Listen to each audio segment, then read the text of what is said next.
He would have caught me right in the kidney if she would not have pushed me and moved herself.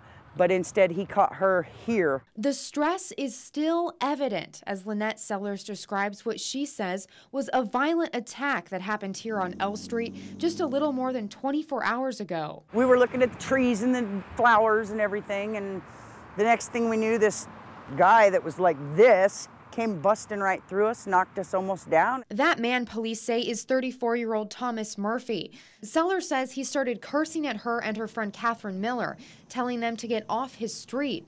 Murphy ran back into his home, but when he came back, Sellers says he was armed with a hammer and a pickaxe. When he swung the first swing, I blocked it like this, and he got my liter Mountain Dew bottle. He went all the way through it, and it was 3/4 of the way full. Sellers says Murphy also knocked her phone away as she was talking with 911 dispatchers, and he also hit Miller in the torso, sending her to the hospital. And one of the witnesses who watched part of the attack in shock, Murphy's mother, Mary. Before yesterday, Tom never exhibited any violence.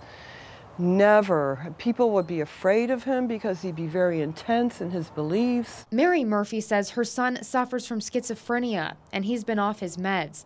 But she says what happened Tuesday afternoon is the result of a mental health system that's failed her son. They put a civil commitment on Tom that was supposed to be for 6 months at the Heron Center, which is a lockdown psychiatric facility. Mary says she tried on 3 separate occasions to get her son help, but officials told her he wasn't severe enough for treatment. Tom would either have to commit suicide or harm someone like he did yesterday. And as Mary sits on her front porch agonizing over what her son did, she says if he wasn't turned away from treatment, Tuesday's incident may have never happened, and the victims like Lynette Sellers wouldn't be left frustrated and traumatized. It doesn't just make me angry at him.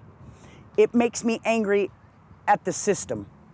I just don't understand how the system can bypass you for 34 years.